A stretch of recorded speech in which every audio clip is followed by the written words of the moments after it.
கடன் செல்ல விரும்புகிறேன். இந்த கிறிஸ்துமஸ் ஆராதனையில் வந்திருக்கிற யாவருக்கும் மறுபடியும் ஒரு முறை கிறிஸ்துமஸ் வாழ்த்துக்களை தெரிவிக்கிறேன். கர்த்தர் உங்களை ஆசீர்வதிப்பாராக. யோவான் சுவிசேஷம் 1ஆம் அதிகாரம் இந்த 14வது வசனத்தை சேர்ந்து வாசிப்போம். அந்த வார்த்தை மாமிசமாகி கிருபையினாலும் சத்தியத்தினாலும் நிறைந்தவராய் நமக்குள்ளே வாசம் பண்ணினார். அவருடைய மகிமையை கண்டோம். அது பிதாவுக்கு ஒரே பேரானுடைய மகிமைக்கேற்ற மகிமையாகவே இருந்தது. இந்த வசனத்தை நாம் வாசித்திருக்க கேட்டிருப்போம், வாசித்து நம்புகிறோம். இந்த காலையிலே ஒரு கிறிஸ்மஸ் செய்தியை இந்த வசனத்திலிருந்து கொண்டு வருகிறேன். ஒரு முறை சேர்ந்து வாசிப்போம். நன்றாய் வாசித்தீர்கள். அந்த வார்த்தை மாமிசமாகி கிருபையினாலும் சத்தியத்தினாலும் நிறைந்தவராய் நமக்குள்ளே வாசம் பண்ணினார். அவருடைய மகிமையை கண்டோம்.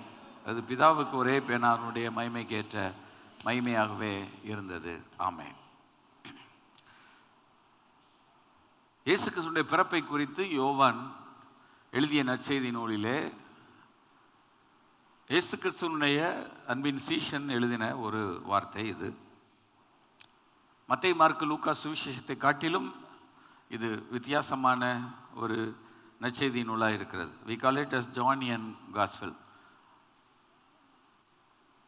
அந்த 3 மத்தேயு, mark we call it as synoptic gospel, but it's Johnian gospel. இது ஒரு தனி சப்ஜெக்டாகவே இருக்கும். வேதாம கல்லூரியிலே 3 கிரெடிட் ஹவர்ஸ் என்று சொல்வார்கள். 16 ஒரு கிரெடிட் ஹவர்ஸ்னால் 16 மணி நேரம் இன்க்ளூடிங் த எக்ஸாம். கிட்டத்தட்ட 45 மணி நேரம் இந்த அதிகாரத்தை நாங்கள் படிக்கணும். பட் எனக்கு ஒருவர் வந்து கற்றுக் கொடுத்தார். டாக்டர் பர்ஜ் என்பவர் வந்து கற்றுக் கொடுத்தார். அவர் ஒரே வாரத்தில், ஏன்னா அவர் விசிட்டிங் ப்ரொஃபஸர், இதை பற்றி ஒரு அவுட்லைன் கொடுத்துட்டு போயிட்டார். இன்றைக்கும் அவருடைய முகம் என் கண்களுக்கு இருக்கிறது. அவருடைய ஒய்ஃப் கூட வந்திருப்பாங்க. அவங்க ஒரு ஜூஷ் லேடி. தேவன் அவரை அசெம்பிளி சவுகார் ஸ்தாபனத்திலே 6 நம்பர் நாட்கள், இப்போ இல்லை, அந்த மாதிரி பழைய ஆட்கள்லாம் இப்போ இல்லை. இந்த அளவு கிருபை சொல்ல முடியாது. சரி, அவர் பல மொழிகளை கற்றவர், ஒரு பெரிய வேதாகம பண்டிதர். அவர் எங்களுக்கு அதை கற்றுக் கொடுத்தார். அவர் இங்கிலீஷ் பேசும்போதே பல லாங்குவேஜ் வாய்க்குள்ளே இருந்து இடை மறிக்கிறது போல இருக்கும். அந்த மாதிரி 2 கைகளில் எழுதுவார். ஒரு கோடு போட்டுட்டு இங்கே ஒரு லாங்குவேஜில் எழுதுவார், இங்கே ஒரு லாங்குவேஜில் எழுதுவார். இங்கே ஹீப்ரூவில் எழுதுனான்னா இங்கே லத்தீனில் எழுதுவார், இல்லை க்ரீக்கில் எழுதுவார். அப்படியே இல்லை ஆட்கள் பாதத்திலே உட்கார கடவுள் கிருபை செய்தார்.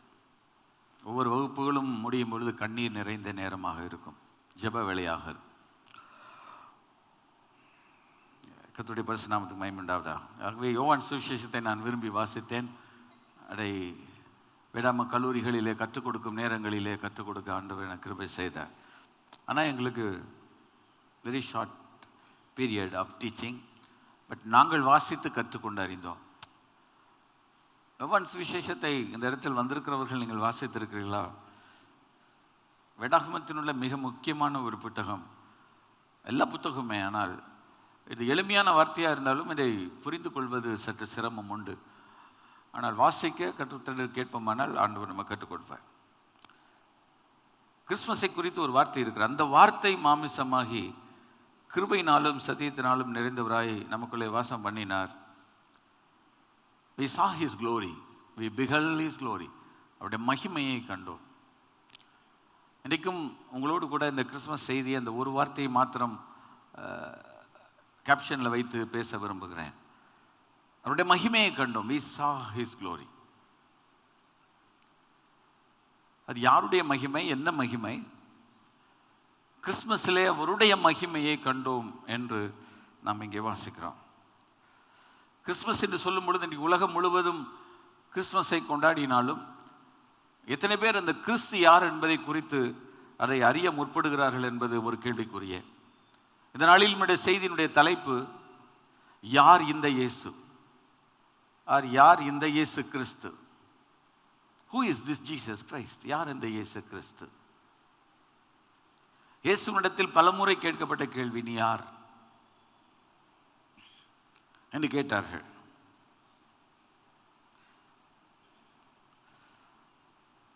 எருசலேமிலிருந்து யூதர்கள் ஆசாரியரையும் லேவியரையும் அனுப்பி யோவான் ஸ்நானன் இடத்தில் விசாரித்து நீர் யார் என்று கேட்டார்கள்.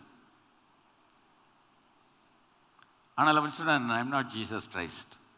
அப்படியானால் அவர்கள் இயேசு கிறிஸ்து உலகத்தில் அவர் பிறந்து 30 ஆண்டுகள் முடிந்து ஊழியத்துக்கு வந்த பொழுது கூட யோவான் ஸ்நானனை பார்த்து இவர்தான் கிறிஸ்துவோ என்று நினைத்தார்கள். People could misunderstand.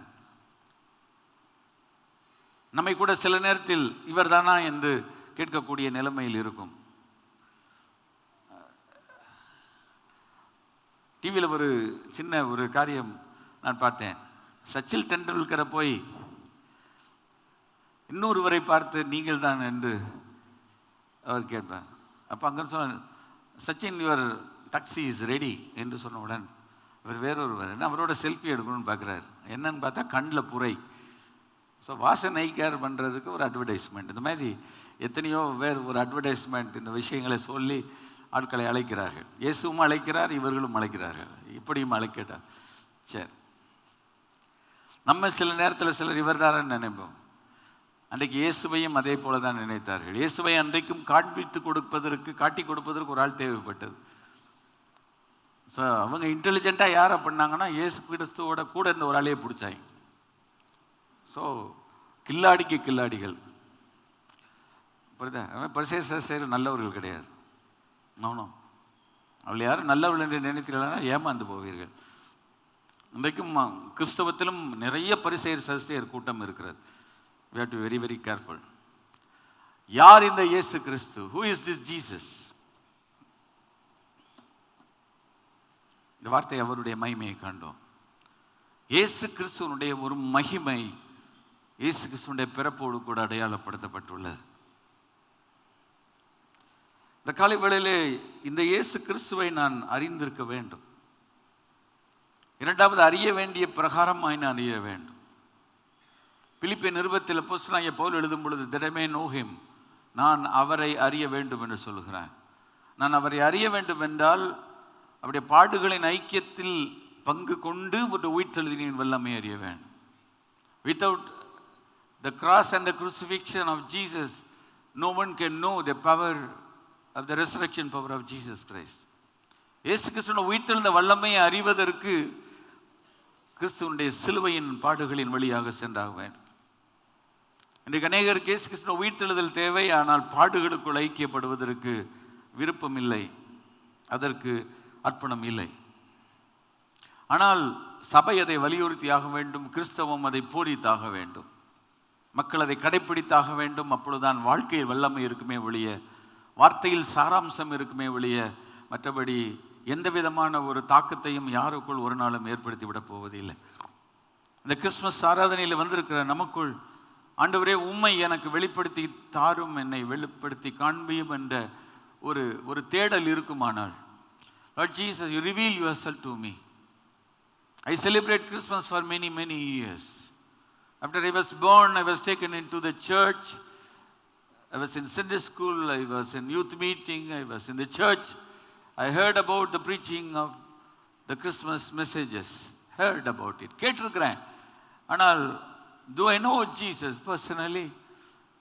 இயேசுவை நான் தனிப்பட்ட முறையில் அறிந்திருக்கிறேனா? Can I boldly say to this world that I know Jesus? I know Jesus is with me, in me. He is for me. எனக்காக அவர் இருக்கிறார், என்னோடு கூட இருக்கிறார், எனக்குள் அவர் இருக்கிறார். If you have that kind of such a guts and a boldness, then you don't need to worry for anything in this world. இந்த உலகம் இப்படித்தான் இருக்கும், இதை காட்டிலும் நல்லதாக மாறும் என்று நம்ப முடியாது. ரோடு வேணா கொஞ்ச நாள் நல்லா இருக்கும், அதுக்கப்புறம் மெயின்டெனன்ஸில் தான் அந்த ரோடும் பாலம் நல்லா இருக்கு போகும். கண்பானவர்களே, ஆகவே உலகத்தில் காரியங்கள் மாறும் என்று நம்புவதை காட்டிலும் மாறாத இயேசு கிறிஸ்துவை பற்றி கொண்டு நான் எந்த அளவிற்கு கிறிஸ்துவை போல மாற வேண்டும் என்பதில் முடிவெடுத்தேன் என்றால், அந்த முடிவில் நான் உண்மையாக இருப்பேன் என்றால், அந்த உண்மையில் நான் நிலைத்திருப்பேன் என்றால், அந்த நிலைத்திருக்குதல் சரியாக இருக்குமானால், அவருடைய வார்த்தைக்குள் இருக்குமானால், நான் உண்மையான ஆண்டவருடைய பிள்ளையாக நான் இருப்பேன். அந்த கிறிஸ்துமஸ் அதை நமக்கு வலியுறுத்துகிறது. இந்த வசனம் சொல்லுகிற அந்த வார்த்தை மாமிசமாகி, சரி நான் ஊழியத்துக்குள்ள வந்து 47 ஆண்டுகள் ஆகிறது. இந்த 47 ஆண்டில் மிஞ்சி போனால் ஒரு 6 முறை இல்லைன்னா 7 முறை வேணுமென்றால் கெஸ்ட் ப்ரீச்சர்ஸ் வந்து பேசியிருக்கிறாங்க. அதை தவிர்த்து கிறிஸ்மஸ் செய்தியை நான் என்னுடைய வாழ்க்கையில் நான் அறிஞ்ச வரைக்கும் மோர் தென் 40 டைம் 40 ஆண்டுகள் ஆண்டுடைய கிறிஸ்மஸ் செய்தியை சொல்லியிருக்கிறேன். கிறிஸ்மஸ் மெசேஜ் ஒரு அக்கேஷனல் ப்ரீச்சிங். கிறிஸ்துவனுடைய பிறப்பை குறித்து வேற எங்கிட்டும் தடம் உருள முடியாது. எங்கே சொல்லி வந்தாலும் மையம் இயேசு கிறிஸ்துவில் தான் வரணும். அப்போ அந்த இயேசு கிறிஸ்துவை கொடுத்து சொல்கிறதுக்கு ஆண்டவருடைய கிருபை வேண்டும். எப்படி ஜெபிக்க வேண்டும் கிருபை வேண்டுமோ அதற்கு போல ஆண்டவருடைய வார்த்தையை கொடுக்க கிருபை வேண்டும். உங்கள் முன்பு நிற்பதற்கு முன்பு நான் ஆண்டவருக்கு முன்பாக நிற்காமல் உங்களுக்கு முன் நான் நிற்கவில்லை. பாஸ்டர் சுந்தரமையா அடிக்கடி சொல்லுவார், முழங்கால நிற்காம குதிங்கால நிற்காதேன்னு சொல்வார். நீ முழங்கால நிற்காம குதிங்கால நிற்காத. இயேசுவை பற்றி அறிக்கிறவள் 1000 பேர் இருந்தாலும் இயேசுவோடு கூட நீ தனிப்பட்ட முறையில் ஒரு உறவு வைக்காமல் இயேசுவை பற்றி சொல்லுவது சொல்லலாம், ஆனால் பயனளிக்குமா என்றால் தெரியாது. Christianity is not a religion. கிறிஸ்தவம் என்பது ஒரு மதம், சடங்காச்சாரம் அல்ல. கிறிஸ்தவம் என்பது அனுபவம். நேற்று இரவு நம்ம தூங்கினோம், அது ஒரு அனுபவம். அதை விளக்கி சொல்ல முடியுமா நமக்கு தெரியாது. இப்போ நான் எத்தனை முறை எழும்பினேன் காலையில், அலாரத்தை கூட நான் நம்பலை. ஒரு 2 அலாரம் வச்சு ரூபிட்டு ஒரு அலாரத்தை வைக்க சொல்லி கூட எனக்கு 3 மணியிலிருந்தே அலாரம் ஒழிச்சிக்கிட்டே தான் இருந்த மாதிரி என் மைண்ட் ஒர்க் பண்ணிட்டு இருந்துச்சு. சில சொல்லுவாங்க நல்ல தூக்கம் என்று. நல்ல தூக்கம் சொல்லுங்கள் பார்ப்போம். நல்லா தூங்கணும். நல்லா தூங்கினது என்னன்னு சொல்லுங்க. மிஞ்சிட்டா குரட்டை விட்டு தூங்கணும்னு சொல்லுவோம்.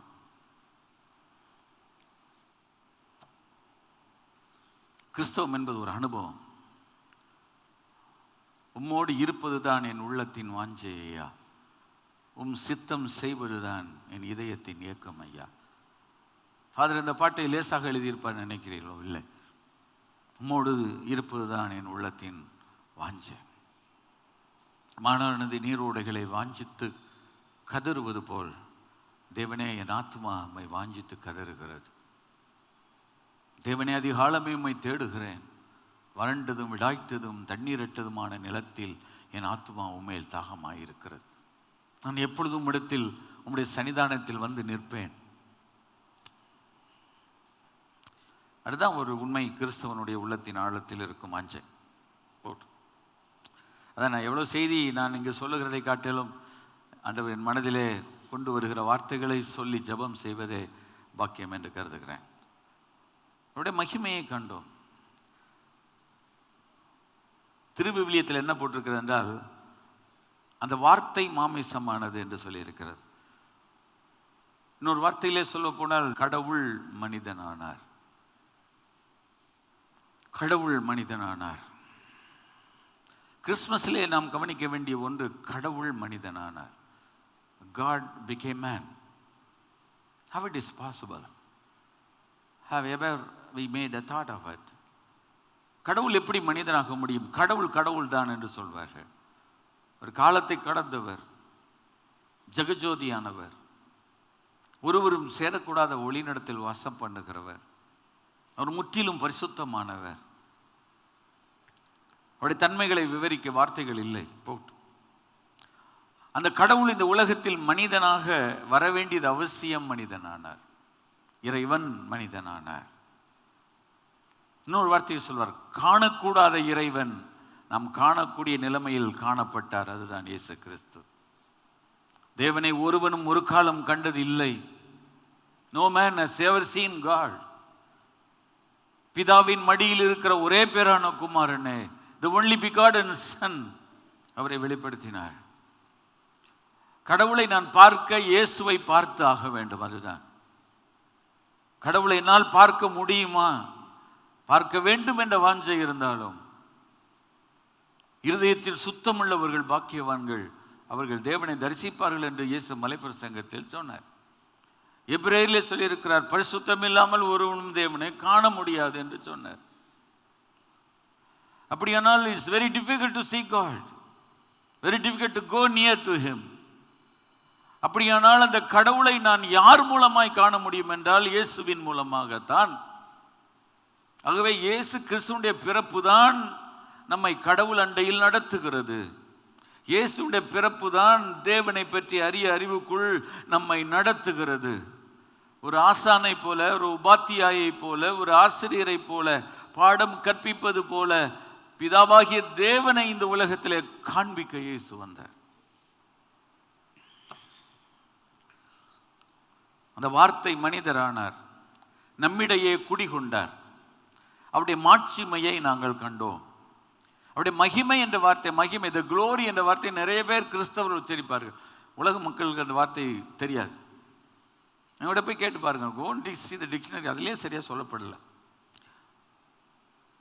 மகிமை என்ற வார்த்தையுடைய அர்த்தம் என்ன? சில சொல்வாங்க நல்ல ஜபத்தில் மகிமை மகிமை என்று சொல்வார்கள், ஆனால் அந்த மகிமை என்ன என்று தெரியாது. ஆனால் நான் சொல்கிறேன், அதற்கு சில வார்த்தைகள் யூஸ் பண்ணலாம்.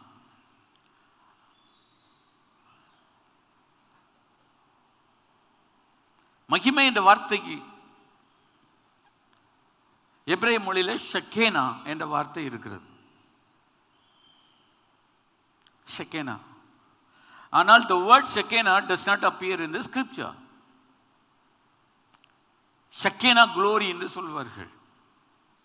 அந்த ஷக்கேனா மகிமை என்ற ஒன்று, அதை சேர்த்து தான் சொல்லுவாங்க, ஷக்கேனா glory என்று சொல்வார்கள். இங்கே சொல்லுகிறது, அந்த வார்த்தை மாமிசமாகி he tabernacled among us. கிருபையினாலும் சத்தியத்தினாலும் நிறைந்தவராய் நமக்குள் அவர் வாசம் பண்ணினார். We saw his glory, the glory that belongs to the only Son of the Father. An amplified version, it says that in classic, we actually saw his glory, in bracket his honor and his majesty. We saw actually his glory, that is his honor and his majesty. Such glory as the only begotten Son receives from the Father. அது பிதாவினிடத்திலிருந்து குமாரனாகிய இயேசு பெற்ற மகிமை. அப்படியானால் பிதாவாகிய கடவுளுடைய உண்மையான அந்த மகிமையை இயேசு பெற்றதினால் இயேசுவை காணும் பொழுது நாம் பிதாவை காண முடியும். அப்படியே வரேன், இந்த வார்த்தையை திரும்ப திரும்ப போட்டு கொண்டு வருகிறேன். அவருடைய ஹிஸ் மேஜஸ்டி, ஒரு பாடல் பாடுவோம், மேஜஸ்டி மேஜஸ்டி என்று பாடுவோம். ஆனால் மேஜஸ்டி என்றால் என்ன? தமிழில் ஒன்று கம்பீரம் என்று போட்டிருக்கிறது, ஆனால் எனக்கு அதனால் ஃபுல்லாக எடுக்க முடியல.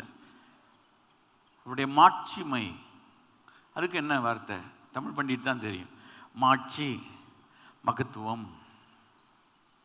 ஒரு இடத்துல தேவனுடைய மகத்துவத்தை நீங்கள் கண்ணார கண்டீர்களே.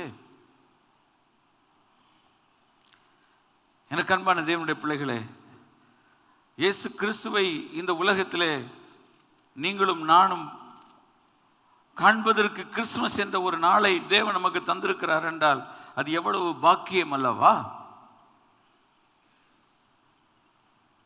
2 பேதுரு 1:17 சொல்லியிருக்கிறது, இவர் என்னுடைய நேசகுமாரன், இவரில் பிரியமாய் இருக்கிறேன் என்று சொல்லுகிற சத்தம் உன்னதமான மகிமையிலிருந்து அவருக்கு உண்டாகி பிதாவாகிய தேவனால் அவர் கனத்தையும் மகிமையையும் பெற்ற பொழுது, when he received the honor and the glory, அவரோடு கூட நாங்களும் அந்த பரிசுத்த பர்வதத்தில் இருக்கையில் we heard the voice of God, தேவனுடைய சத்தத்தை கேட்டோம் என்று சொல்லி இருக்கிறது.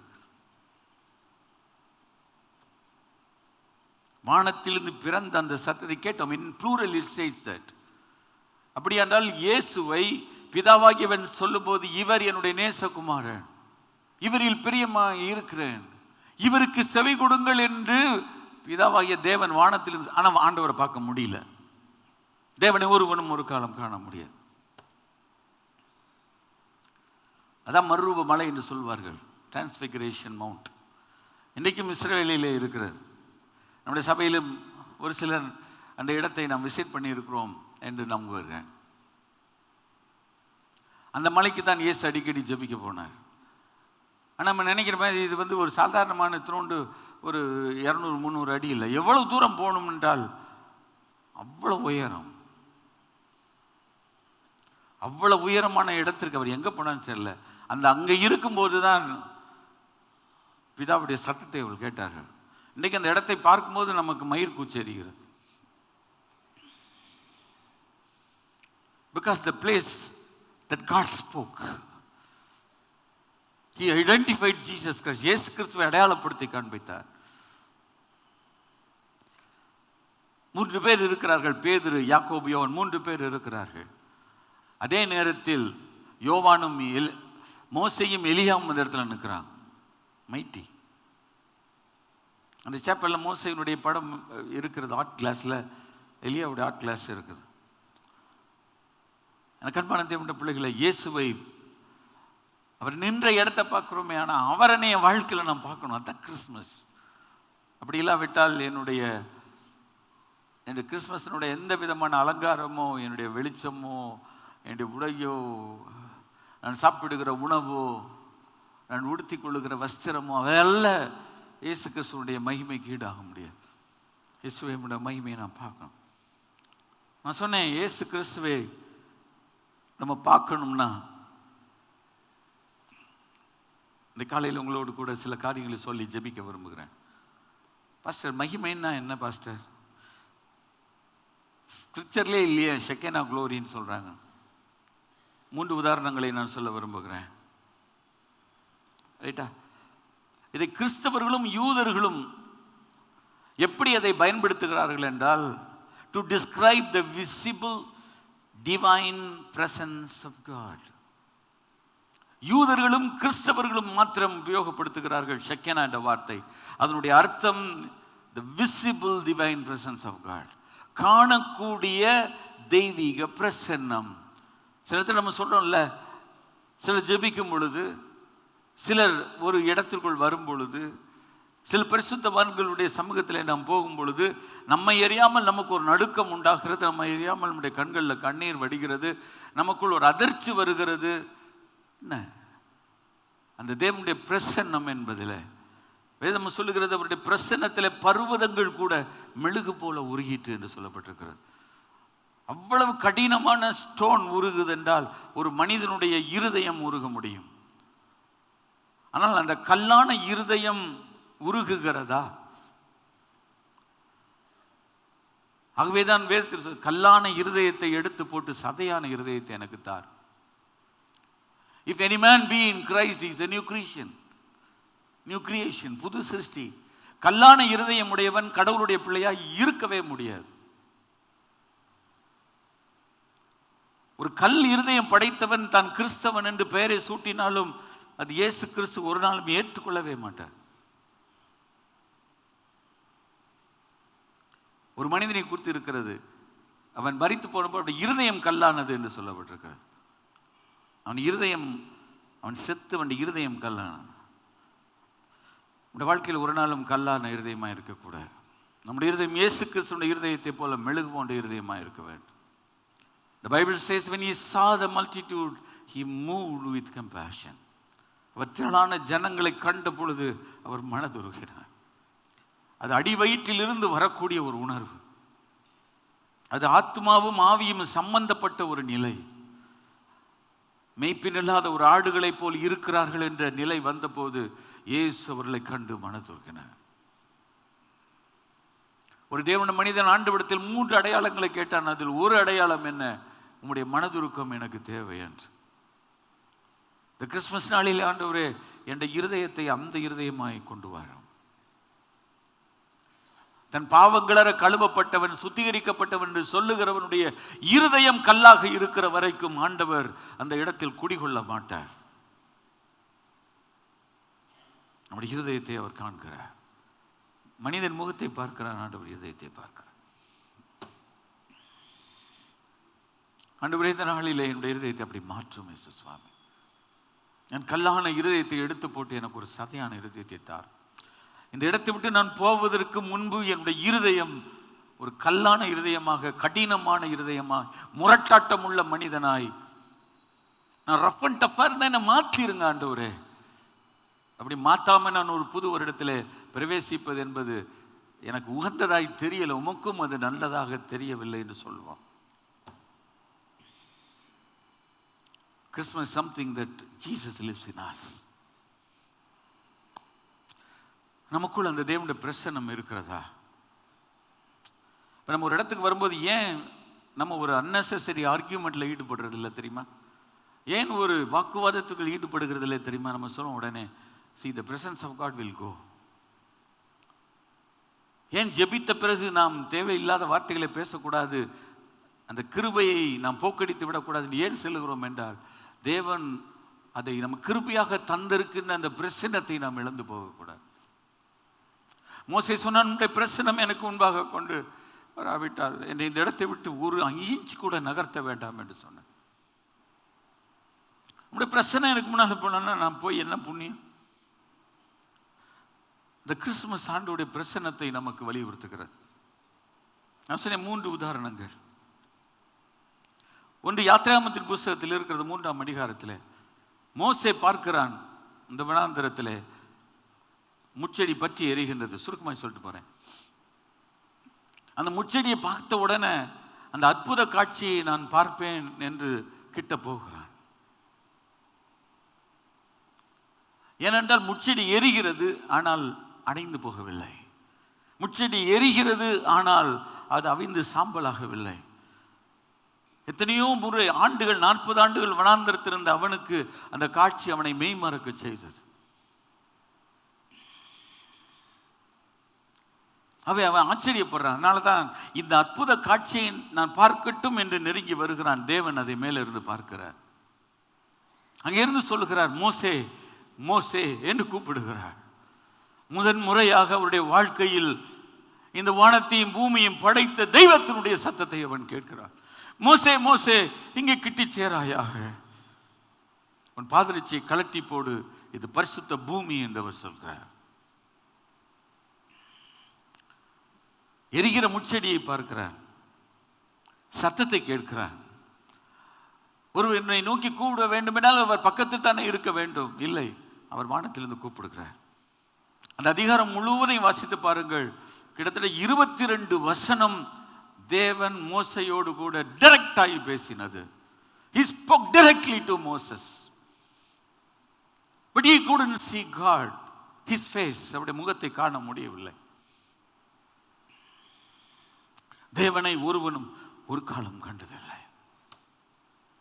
அந்த மகிமையுள்ள தெய்வத்தை அவன் பார்க்கணும், சத்தம் கேட்குதே, முகத்தை பார்க்கணும், பார்க்க முடியல. இரண்டாவது, அந்த ஷக்கேனா குளோரி எதை குறிக்கிறது என்று சொன்னால், இஸ்ரவேல் ஜனங்களை வனாந்தரத்திலே வழி நடத்தி பாதுகாத்த மேகஸ்தம்பமும் அக்கினி ஸ்தம்பமும். இன்னைக்கு பாடல் அதை பாடிக்கொண்டே வந்தோம். The pillar of fire and the pillar of the cloud. 40 ஆண்டுகள் இஸ்ரவேல் ஜனங்களை தேவன் வனாந்தரத்திலே நடத்தும் பொழுது அவளை இரவும் பகலும் வழி நடத்தும்படியாக கர்த்தர் பகலிலே அவர்களுக்கு இரவில் அவர்களுக்கு வெளிச்சம் காட்ட அக்கினி ஸ்தம்பத்திலும் அவர்களுக்கு முன் சென்றார். He went through. அவர் எங்க போனார்னால் அந்த மேக ஸ்தம்பத்தில் அக்கினி ஸ்தம்பத்திலும். அன்றைக்கு ஒரு 22 வார்த்தைகள் வசனங்கள்ல கடவுள் ஒன்றும் கூட பேசுகிறதை கேட்கிறான். ஆனால் இப்பொழுது சத்தத்தை கேட்கவில்லை, ஆனால் கண்கூடாக காட்கிறான். தேவனுடைய பிரசன்னம் பகலிலும் இருக்கிறது, இரவிலும் இருக்கிறது. கரங்களை தட்டி கர்த்தரை ஸ்தோத்திரம் பண்ணுவோமாக. தேவனுடைய பிரசன்னத்தை தேவன் எந்த விதத்தில் எல்லாம் காண்பிக்கிறார். பகலிலும் காண்கிறார், இரவிலும் காண்பிக்கிறார். இரவில் காண்பிக்கிறது மாத்திரமல்ல, பகலிலும் அதை காண்பிக்கிறார். அக்கினி ஸ்தம்பத்தை நம்ம பார்த்ததில்லை, மேக ஸ்தம்பத்தை நம்ம பார்த்ததில்லை. அந்த 40 ஆண்டுகள் அவர்களை வழி நடத்த கொடை பிடிச்சது போல அந்த எகிப்திய வனாந்தரத்தில் நீங்களும் நானும் தப்பிக்கவே முடியாது. அந்த அளவிற்குரிய கொடூரமான ஒரு டெசர்ட் அது. அப்போ இஸ்ரவேல் ஜனங்கள் 40 ஆண்டுகள் அவங்க கையில் செருப்பு போட்டிருந்தாங்க. ஆனால் அந்த செருப்பு போட்டு அவங்க போகிறாங்க, ஒரு வஸ்திரம் போட்டிருக்கிறாங்க. இரவில் பயங்கர கூலர், ஓப்பன் பிளேஸ், எப்படி இருக்கும். ஆனால் ஆண்டவர் அவங்களை காப்பதற்கென்று தன்னுடைய பிரசன்னத்தை அவளுக்கு கொடுக்கிறார். நான் உங்களோட பேசலை, மோசையோடு பேசினார். அந்த மேக ஸ்தம்பத்தை நீங்கள் பார்த்தீங்கன்னா பில்லர் ஆஃப் கிளவுட் என்று விமான பயணங்களில் போனவங்களுக்கு தெரியும். ஒரு 38,000 40,000க்கு மேலே நீங்கள் போகும்போது அந்த மேகம் வந்து ஒரு ஒரு அப்படி அழகாக ஒரு இது மாதிரியே, தூண் மாதிரியே இருக்கும். அப்படியே கச்சு கச்சு கச்சு கச்சுன்னு இருக்கும். போலன்னா போங்க, ஒரு அட்லீஸ்ட் மதுரையில் ஏறி மெட்ராஸ் இந்த நல்ல சாப்பாடு சாப்பிட்டு நிம்மதியாக இருக்கிறது பூமியில் தேவன் அவனுக்கு தந்திருக்கிற ஒரு பங்குன்னு சொல்லியிருக்கார். மகிழ்ச்சி. சிலர் அதெல்லாம் 7 தலைமுறைக்கு நமக்கு அடுத்த தலைமுறை எப்படி இருக்கும்னு இயேசுக்கு தானே தெரியும். No use. என்ன செய்ய தான் பிரசங்க சொல்கிறேன். எல்லாம் மாயை, மாயை, எல்லாம் மாயை. அதை அறிஞ்சிட்டு தான் பிரசங்கம் பண்ணுறேன். டைமு மாயை, இது போயிடக்கூடாது. எதுக்கு சொல்ல வரேன், அந்த மேகஸ்தம்பத்தை நீங்கள் அட்லீஸ்ட் அன்னைக்கு உள்ளது இல்லை, அந்த மேகஸ்தம்பத்தை பார்க்கும்போது நம்ம நினைப்போம், தேவ எவ்வளோ அழகாக அந்த பூமியை சிருஷ்டித்திருக்கிறார், அண்ட சராசரங்களை சிருஷ்டித்திருக்கிறார் என்று. ஒரு தேவனுடைய ஊழியக்காரர் சொல்கிறார், அநேக கிறிஸ்தவர்கள் வீட்டை பூட்டிக்கிட்டு ஃபேனையும் பூமியையும் பார்த்துக்கிட்டே தான் இருக்காங்க. ஃபேனை பார்க்குறது, ரூம் தரையை பார்க்குறது, இங்கே பார்க்குறது, வீட்டை விட்டு வெளியே வர்றதே கிடையாது. வெளியில் வந்தால் வேர்க்கும், செருப்பு தேயும், செருப்பு தேஞ்சிடக்கூடாது, அது நான் இதில் வைக்கணும், ஷோகேஸில் வைக்கணும். எதுக்கு? அப்படியெல்லாம் கஞ்சனா முடியா இருக்க மாட்டேன் சார். ரைட்டா? நல்ல தலையாட்டுறாங்க, கர்த்தருக்கு ஸ்தோத்திரம்டா. பூமியை வானத்தையும் பார்த்து இதையும் பார்த்து வெளியில் வந்து பார்க்கணும். சங்கீதம் 19 டீச் பண்ணும்போது நான் சொல்கிறேன், வானங்கள் தேவனுடைய மகிமையை வெளிப்படுத்துகிறது. Heaven declares the glory of God. தேவனுடைய மகிமையை வானம் வெளிப்படுத்துகிறது என்று கர்த்தர் சொல்லுகிறார். அட பார்க்கணும், கொஞ்சம் வெளியில் வந்து எட்டி பார்க்கணும், இல்லை கொஞ்சம் தூரம் நடந்து போகணும், கொஞ்சம் தூரம் பிரயாணம் பண்ணி பார்க்கணும். ஒன்றுமே நான் வீட்டுக்குள்ளே உட்காந்து பூட்டிட்டு உட்காந்துருந்தா, 4 சுவரை பார்த்துக்கிட்டே இருந்தா உள்ளுக்குள்ளே இருக்கவங்களை பார்த்தா போர் அடிச்சிடும் நமக்கு. அதனால சொன்ன ஆண்டவர் என்ன சொன்னார், ஆகாயத்து பட்சிகளை கவனித்து பாருங்கள் என்று சொன்னார், புஷ்பங்களை கவனித்து பாருங்கள் சொன்னார். நம்ம எதை பார்க்கணுமோ அதை பார்க்க கூடாததை பார்த்துக்கிட்டு இருந்தோம்னா தொலைஞ்சோம், நம்ம லைஃபே போயிடும். இதெல்லாம் கிறிஸ்மஸ் அன்னைக்கு ஏன் சொல்கிறீங்க பாஸ்டர்? வானத்தை பாருங்க, சூரியன், சந்திரன், நட்சத்திரம். சரி, 3வது, எரிகின்ற முச்செடி அவியலை, கடவுள் சத்தம் கேட்குது, முகத்தை பார்க்கல. மேகஸ்தம்பம் அக்னிஸ்தம்பம் நடத்துது, தேவன் இருக்கிறார் அதில், ஆனால் தேவன் பேசலை. 3வது, உடன்படிக்கை பெட்டி. இந்த ஷக்கீனாவுக்கு விளக்கமே இது ஒரு பிப்ளிக்கிலேருந்து எடுத்திருக்கிறது தான்.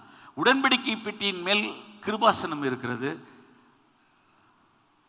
அந்த கிருபாசனம் எதை குறிக்கிறது? Mercy seat. என்ன? உடன்படிக்கை பெட்டி சித்தி மரத்தில் செய்யப்பட்டு பொத்தக்கடால் மூடப்பட்டு அதன் மேலே ஒரு சாலிட் கோல் போல் இருக்குது, அதன் மேலே கேருபீன்கள் இருக்கிறது. அது மத்தியில் தேவனுடைய பிரசன்னம் இருந்திருக்கிறார். The Shekinah glory was in the midst of the cherubim and cherubim. அந்த கேருபீன்களுக்கு மத்தியில் அது இருக்கிறது. ஆனால் அது மகாபரிசுத்த தலத்துக்குள்ள இருக்கிறது. மோசே கூட போக முடியாது. ஆரோன் ஒருவேளை போயிருப்பானோ? மோசே லேவியருடைய குடும்பம், ஆனால் அவன் அதற்குள் போனான் என்று சரித்திரம் இல்லை. அவன் கூடாரத்துக்குள் பிரவேசித்தான் என்று இருக்கிறது. மகாபரிசுத்தலத்துக்குள்ள போக முடியாது.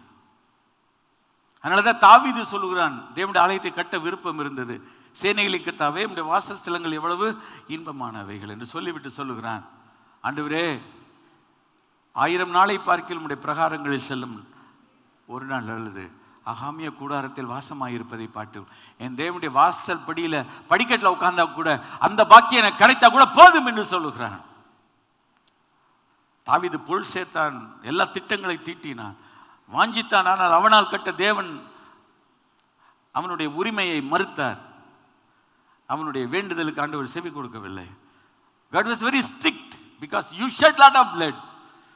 நீ அநேக இரத்தத்தை சிந்தி இருக்கிறாய். Don't build that my temple. இரத்தத்தை சிந்தினவருடைய கை ஆலயத்தை கட்ட முடியாது. அநேகரை கொண்டவருடைய கை ஆண்டவருடைய ஆலயத்தை கட்ட முடியாது.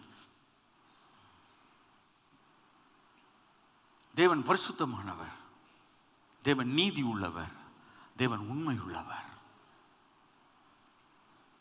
அநியாயக்காரனும் அக்கிரமக்காரனும் ஆலயத்தை கட்ட முடியாது. அவனுடைய பொருளில் தேவன் தகன பலிகளில் நான் பிரியமாக இருக்கவில்லை, வேண்டுமா நான் செலுத்துவேன், அது எனக்கு பிரியமில்லை. உமக்கேற்ற ஒரு இருதயம் நறுங்குண்டதும் நொறுங்குண்டதுமான இருதயம், அதை நீ தூக்கி எறிய மாட்டேன்.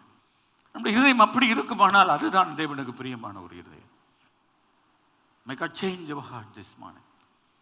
இதயத்துக்குள்ளே வரட்டும். அதன் மத்தியிலே தான் அந்த மகிமையினுடைய தேவ பிரசன்னம். மூன்றையும் கவனியுங்கள். அற்புத காட்சியை பார்க்கிறான், அது தேவனுடைய மகிமைக்கு சான்று. ஆனால் சத்தம் கேட்கிற முகத்தை பார்க்க முடியவில்லை.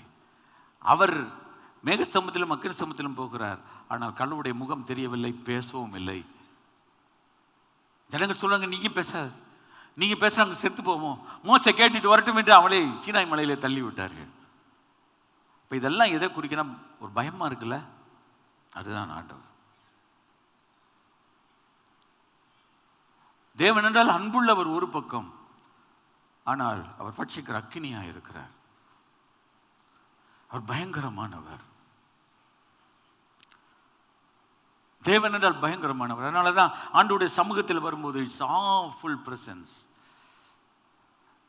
நான் ஒரு திருமண மண்டபத்துக்குள் போவதை போல, ஒரு சாதாரணமான ஒரு இடத்திற்குள் போவது போல வாடகை கட்டு இல்லை.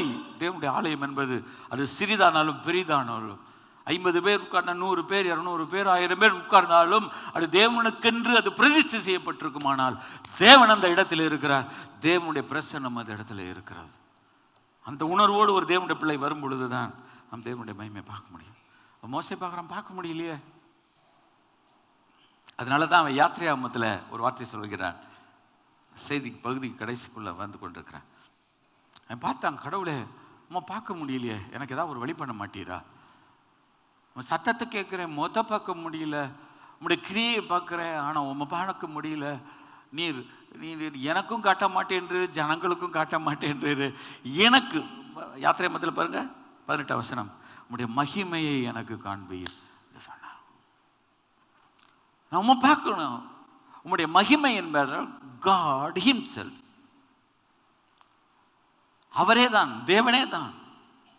அந்த தேவன் பிரசன்னத்தினால், அவருடைய சமூகத்தினால், அவருடைய மாட்சிமையினால், அவருடைய மகத்துவத்தினால், அந்த கம்பீரமான ஒரு நிலைமையில அவர் அந்த இடத்தில் இருக்கிறார். அவ்வளவுதான், அதுக்கு மேல விவரிக்க முடியாது.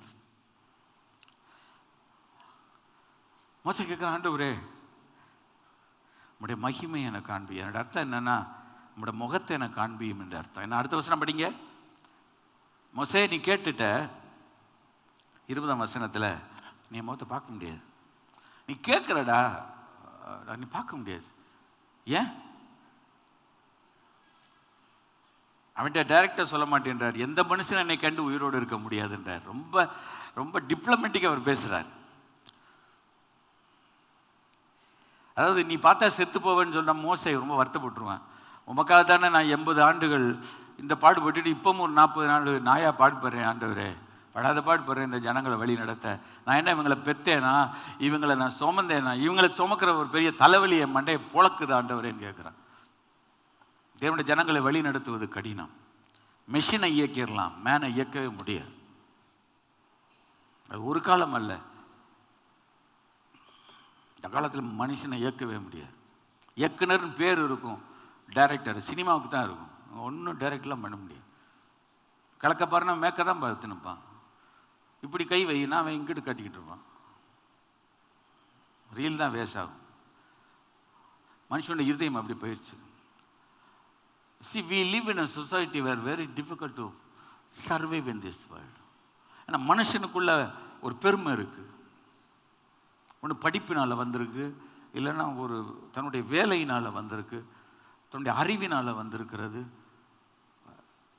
தாழ்மைப்பட முடியல அவனால். ஆனால் ஆண்டவர் சொல்றார், உன்னை உயர்த்தணும்னா நீ தாழ்த்து. Humble yourself under the mighty hand of the Lord that he may exalt you. அவர் அவனை உயர்த்தணும். This Christmas அவன் கேட்குறான், ஆண்டவர் உம்முடைய மகிமை எனக்கு காண்பி. படித்தா என்ன சிரிப்பா இருக்குண்ணா, ஆண்டவர் இடத்துல பேசும்போது நீ செத்து போவேன்னு சொன்னால் அவனுக்கு பயமாயிரும். இதுக்கு தான் இந்த ஜனங்களை நான் கூட்டிகிட்டு வந்தேன் நான். அதனால் ஆண்டவர் என்ன சொல்றார், ஒரு மனுஷனும் என்னை கண்டு உயிரோடு இருக்க முடியாதுன்றார். எவ்வளவு ஞானமாக பேசுகிறார். எத்தனை இது உங்களுக்கு புரியுதா? அது என்ன அர்த்தம்னா, ஒரு மனுஷனும் பார்க்க முடியாதுன்னா மோசே நீ பார்க்க முடியாது. ஆனால் மோசையோட பேரை சொல்லாமல் சொல்கிறார். இயேசு கிறிஸ்து இதே முறையை அழகாக கையாளுறார். யோவான் 13ஆம் அதிகாரம், உங்களில் ஒருவன் என்னை காட்டி கொடுப்பான். ஏன் யூதாஸ் கரிந்து இவனை காட்டி கொடுப்பான்னு சொல்லலையா ஆண்டவர்? He was diplomatic. நமக்கு டிப்ளமசி தெரியணும். டிப்ளமேட்ஸ்ன்னு சொல்லுவாங்க. ஒரு தேசத்துக்கும் உலகத்திலே பெரிய புகழ்பெற்ற ஒரு டிப்ளமேட் கிஸ்ஸிங்கர் சொல்லியிருக்காங்க. இப்போதைக்கு படிச்சு பாரு. 2 கண்ட்ரிக்குள்ள ஒரு பரஸ்பரம் கொண்டு வரணும்னா ஒரு டிப்ளமசிலாம் பண்ண முடியாது. இன்னைக்கு ஆண்டவர்கிட்ட டிப்ளமசியே கேட்கறது இல்லை. டிப்ளமசினா அவங்க நினைக்கிறாங்க தப்பா ஒருத்தனை கவுத்துறதுக்கு இல்லை, கப்பல் சரியா போறதுக்கு. வாழ்க்கை ஒண்ணும்லாம் போறதுக்கு இல்லை, வாழ்க்கை நல்லா டிப்ளமசி வேணும். ஒருத்தருக்கு எப்போ வரும்? உங்களுடைய வேதத்தை கற்றுக்கொண்டால் அவனிடத்தில் ஞானம் உண்டு. ஒருவன் வேதத்தை கீழ்ப்படிந்தால் அவனுக்குள்ள அறிவு வரும். அப்படியே ஞானத்தில் குறைவுள்ளவனா என்றால் கடவுள்கிட்ட கேளுக்கு தருவேன்னு சொல்லி இருக்கிறார். நம்ம ஏன் முட்டாளா இருக்கணும்? நீ முகத்தை காண மாட்டாய், ஒரு மனுஷனை கண்டு உயிர் எடுக்க முடியாது. எவ்வளோ இந்த வார்த்தை இந்த இடத்துல தான் நான் யோசிக்கிறேன். ஆனால் ஆண்டவர் சொன்னார், இவ்வளோ தூரம் கேட்டான்னு சொல்லிட்டு ஒரு கண்மலை இருக்கிறது, வா அதில் நெல்லு. என் அர்த்தம்னா நான் கடந்து போவேன். அதான் அர்த்தம். I will pass through. நான் கடந்து போவேன். அப்போ நான் ஒன்று என்ன செய்வேன் தெரியுமா? நீ கண்மலை மேலே நிற்கிற, ஆனால் டக்குன்னு உன்னை கிளெஃப்ட் ஆஃப் த ராக்குக்குள்ளே உன்னை கொண்டு வந்துட்டு என் கரத்தை வச்சு நான் உன்னை கவர் பண்ணுவேன். வலது கரத்தில் உன்னை மூடணும். கண்மலையில் நிற்கிறான், அவனை டக்குன்னு ஆண்டவர் ஒரு பிளவுண்ட கண்மலைக்குள்ளே கொண்டு வர்றாரு. என் கரத்தினால் அவனை மூடுகிறார். அந்த கரத்தை நான் எடுப்பேன், நான் பாஸ் பண்ணுவேன். என் முகத்தை பார்க்க முடியாது, என்னை பின்புறத்தை தான் பார்ப்பேன். கைகள் ஒதுக்கத்தை மயப்படுத்தும். சில சொல்லுவாங்க விஐபி, வெரி வெரி உங்களை பார்க்கவே முடியலையேன்னு. ஆண்டவர் எல்லாத்துக்காலும் பெரிய விஐபி, அவர் பார்க்க முடியாது. அவரை பார்க்க முடியாத ஆண்டவரை நம்ம பார்க்கணும்னு வச்சது தான் கிறிஸ்மஸ். கைகளை தட்டி கத்த அந்த வார்த்தை மாமிசமாகி கிருபையினாலும் சத்தியத்தினாலும் நிறைந்தவராய் நமக்குள் வாசம் பண்ணினார்.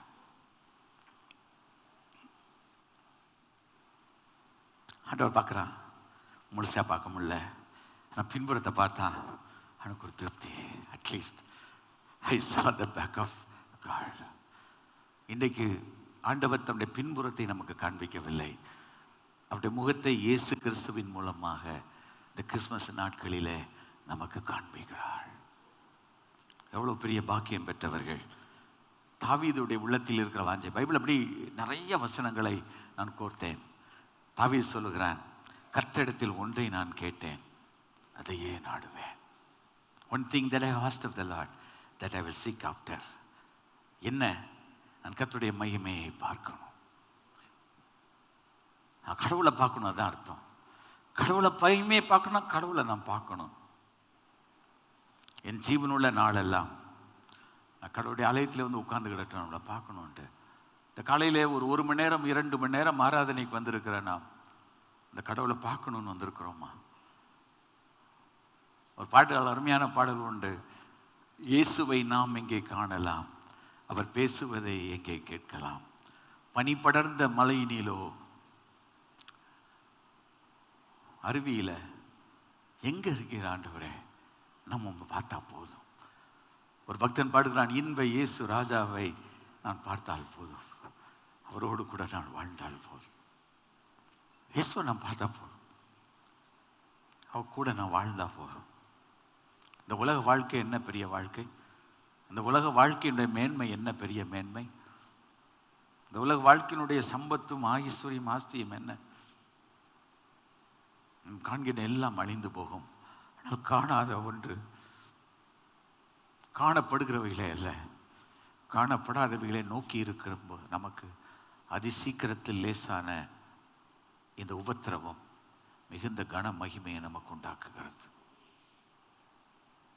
நம்ம இயேசுவோடு கூட பாடுபட்டால் அவரோடு கூட ஆளுகையும் செய்வோம். அவரோடு கூட பாடுபடாவிட்டால் நம்மளோடு கூட ஆளுகை செய்ய முடியாது. அந்த காலத்தில் சொன்னார்கள், bear the cross and wear the crown. Many people, they want to wear the crown, but they don't want to bear the cross. இயேசு சொன்னார், ஒருவன் என்னை பின்பற்றி வர விரும்பினால் தன்னைத்தான் வெறுத்து தன் சிலுவை எடுத்துக்கொண்டு என்னை அனுதினமும் பின்பற்றணும். Christianity is not a religion. கிறிஸ்தவம் என்பது ஒரு வாழ்க்கை. தாவீது கேட்டான், பார்க்க முடியல, சொல்லட்டுமா? அவனுடைய பிள்ளை வந்து ஆலயத்தை கட்டுகிறான். அதையும் நான் வாசித்தேன். 1 ராஜாக்கள் 8ஆம் அதிகாரம் 9 முதல் 11 வசனத்தில் தேவனுடைய ஆலயம் கட்டி பிரதிஷ்டைப்படும் பொழுது தேவனுடைய மகிமை இறங்கி வருகிறது ஒரு மேகத்தை போல. ஒரு பாடம் உண்டு, மகிமையின் மேகம். அந்த மகிமையும் ஒரு மேகத்தின் அடையாளமாக, தேவனுடைய ஷக்கேனா மகிமை ஒரு மேகத்தின் அடையாளமாய் தேவனுடைய ஆலயத்துக்குள்ள வரும் பொழுது it filled the whole temple.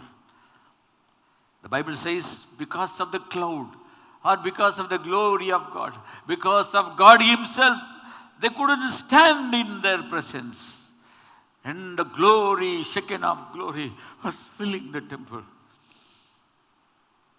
கர்த்தருடைய ஆலயத்தை அது நிரப்பிட்டு, அப்படி பழைய ஏற்பாட்டில் 1-2 இடங்கள் அப்படி பார்த்துக்கிட்டே நீங்கள் போனீங்கன்னா முழுசும் காட்டலை. மக்கள் சோர்ந்து போனாங்க. அதனால் ஆண்டவர் பார்த்தார், ஆதியில் வார்த்தை இருந்தது, அந்த வார்த்தை தேவனிடத்தில் இருந்தது, அந்த வார்த்தை தேவனாக இருந்தது. அவர் ஆதியிலே தேவனோடு கூட இருந்தார். சகலமும் அவர் மூலமாய் உண்டாயிற்று. உண்டானது ஒன்றும் அவராலே இல்லாமல் உண்டாகவில்லை. அவருக்குள் ஜீவன் இருந்தது. அந்த ஜீவன் மனிதருக்கு ஒளியாக இருந்தது. உலகத்தில் வந்து எந்த மனிதனையும் பிரகாசிப்பிக்கிற அந்த மெய்யான ஒளி, அந்த வார்த்தை மாமிசமாகி கிருபையினாலும் சத்தியத்தினாலும் நிறைந்தவராய் நமக்குள் அவர் வாசம் பண்ணினார். அவருடைய மகிமையை கண்டார். அதற்கு வழியே இல்லை. Finally Jesus has to come. He has to take the பாடி.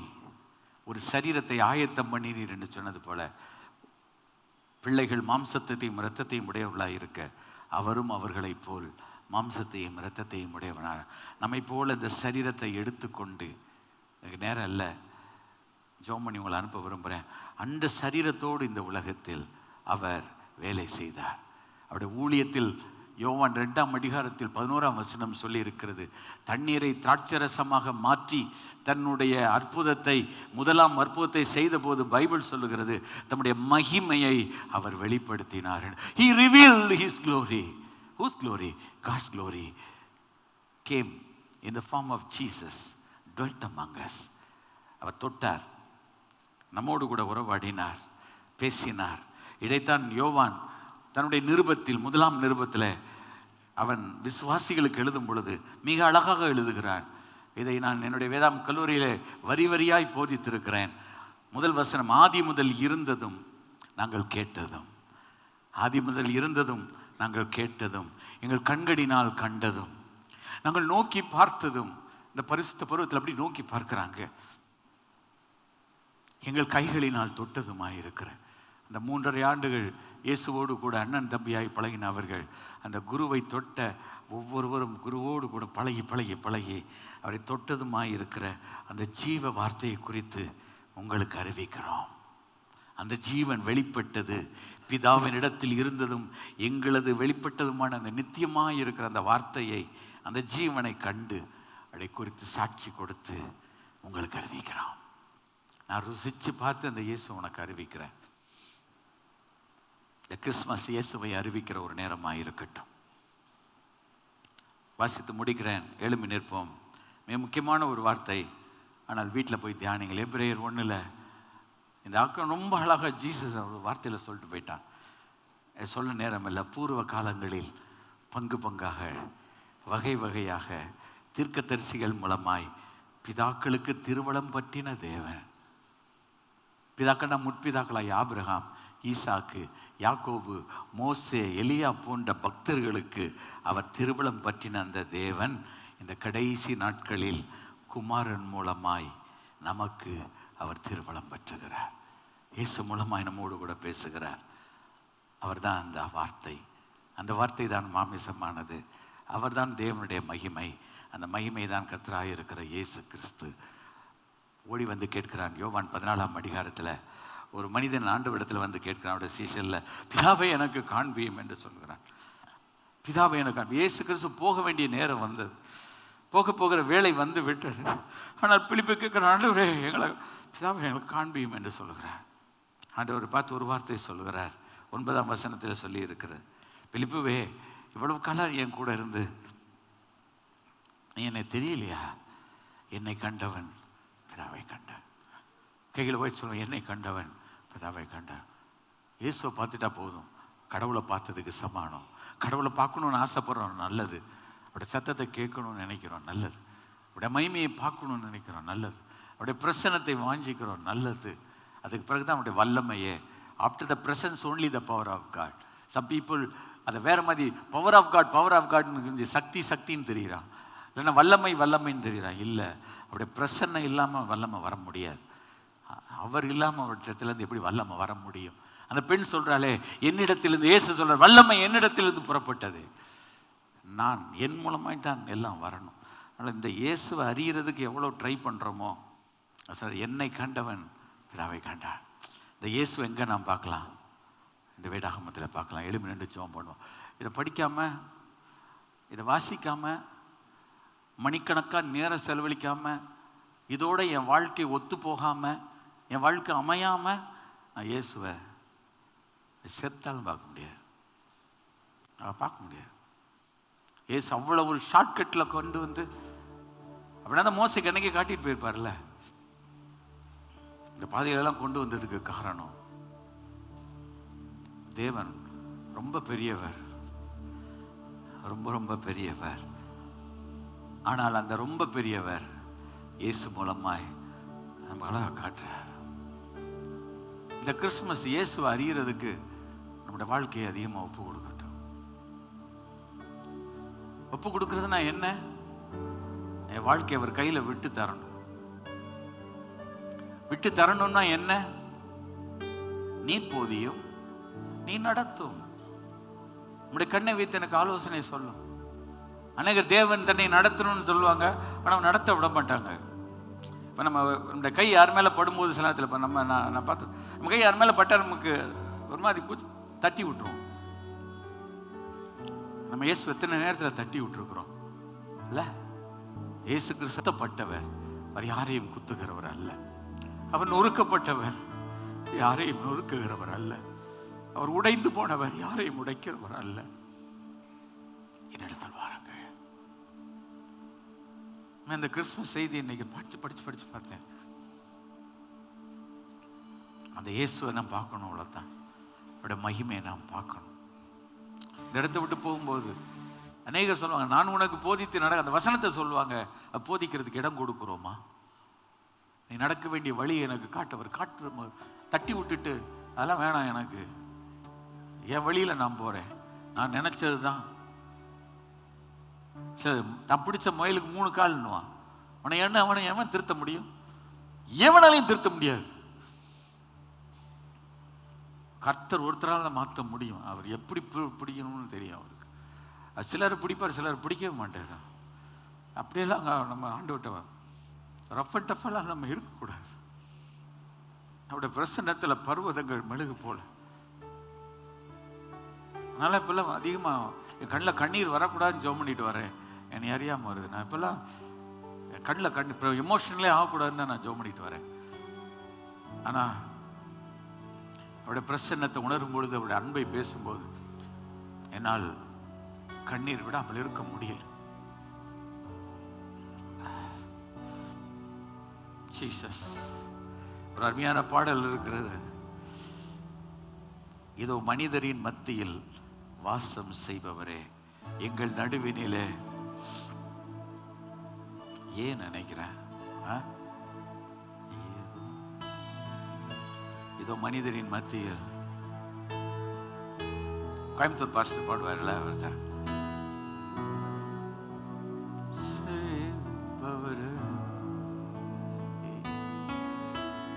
இதோ மனுஷரின் மத்தியில் வாசம் செய்பவரே, எங்கள் நடுவிலே வசித்திட விரும்பிடும் தெய்வமே. இதோ மனுஷரின் மத்தியில் வாசம் செய்பவரே, எங்கள் நடுவிலே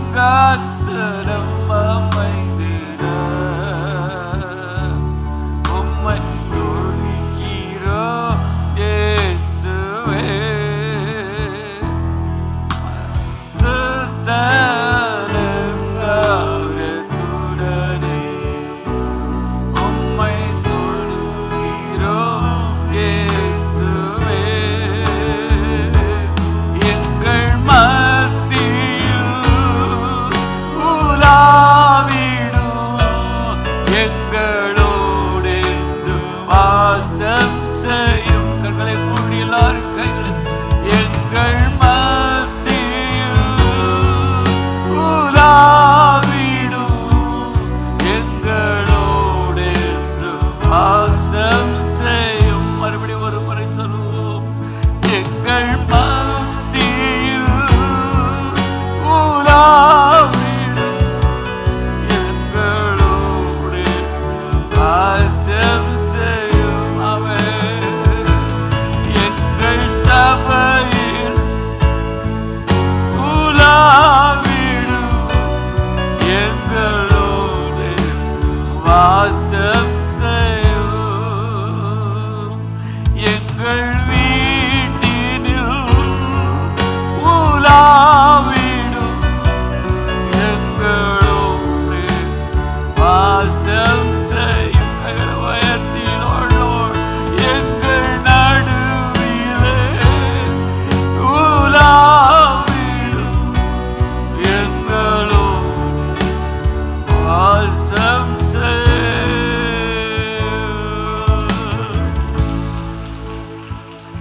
தகப்பனே, எங்கள் நடுவினிலே நீர் இப்பொழுது உலாவை கொண்டிருக்கிறதற்காக ஸ்தோத்திரம். முச்செடி நடுவிலே நீர் மோசேக்கு ஒரு தரிசனம் கொடுத்தீர். ஆனால் உம்முடைய முகத்தை காண்பிக்கவில்லை. நீர் பேசினீர். இஸ்ரவேல் ஜனங்களை வனாந்தரத்திலே நீர் நடத்தினீர். ஆனால் ஜனத்தோடு நீர் எதுவும் பேசவும் இல்லை. ஆனால் கேருபீன்களின் மத்தியில் நீர் அந்த இடத்தில் வரும் பொழுது அங்கு வருகிற அந்த ஆசாரியனோடு முகமுகமாய் பேசினேன். ஆனால் எல்லாருக்கும் அந்த வாய்ப்பு இல்லை. ஆனால் அனைத்து மக்களுக்கும் அந்த வாய்ப்பை கொடுப்பதற்காக 2000 ஆண்டுகளுக்கு முன்பு காணக்கூடாத இறைவனாகிய நீர், காணக்கூடாத கடவுளாகிய நீர், காணக்கூடாத பிதாவாகிய தேவன் நீர் இந்த உலகத்தில் குமாரனாகிய இயேசுவை அனுப்பினதின் மூலமாய் நீங்களும் நானும் ஆண்டவரே நாங்கள் அனைவரும் இயேசுவை காணக்கூடிய பாக்கியத்தை, அந்த ஸ்லாக்கியத்தை நீர் எங்களுக்கு பெற்றதுக்காய் ஸ்தோத்திரம். அவரோடு கூட 3.5 ஆண்டுகள் ஆண்டவரே உலாவின சீஷர்களும் இயேசுவை கரெக்டா கண்ணால பார்த்துட்டு அவங்க எழுதி வைத்த இந்த சுவிசேஷங்களை வாசிக்கும் போது அவங்க பொய் சொல்லல. தேவன் பொய் சொல்ல மாட்டார், வேதம் பொய் சொல்லாது என்று சொல்லி இந்த வேதத்தை நாங்கள் நேசிக்கிறோம், இதை வாசிக்கிறோம், ஜெபிக்கிறோம். இந்த மாதிரி ஒரு கிறிஸ்துமஸா இருக்கட்டும். ஒவ்வொருவரை ஆசீர்வதி. இன்னைக்கு இந்த இடத்துல வந்தவங்க இந்த இடத்தை விட்டு கடின உள்ளத்தோடு, கல்லான இருதயம் இல்லாம சதையான இருதயத்தோடு, அன்பின் இருதயமா ஆண்டவரே, உம்முடைய ராஜ்யமே அன்பின் ராஜ்யம். அட கட்ட வந்தி சர்வாதிகாரம் எல்லாம் வாழ்க்கைக்கு ஒத்து போகாது. சர்வாதிகாரம் எல்லாம் வாழ்க்கைக்கு நல்லதே கிடையாது. கண்டேன் கவிழ்த்தேன் இல்லப்பா, உடைய அன்பையார் என்னை நிரப்பு ஆண்டவரே.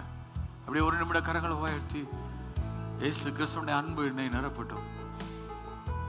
உன் அன்பினால் நிரப்பப்பட்ட உடைய மார்பில் சாய்ந்து கொண்டிருந்த யோவானை போல என்னுடைய வாழ்க்கை மாறட்டும். என்னுடைய வார்த்தையின் மூலமாய், என்னுடைய செயல் மூலமாய் இயேசுவை இந்த உலகத்துக்கு காண்பிக்க உதவி செய். துதிகனமாய் மேம்பு சேர்த்துக்கிறோம். ஒவ்வொருவரை ஆசீர்வதித்து அனுப்பும்.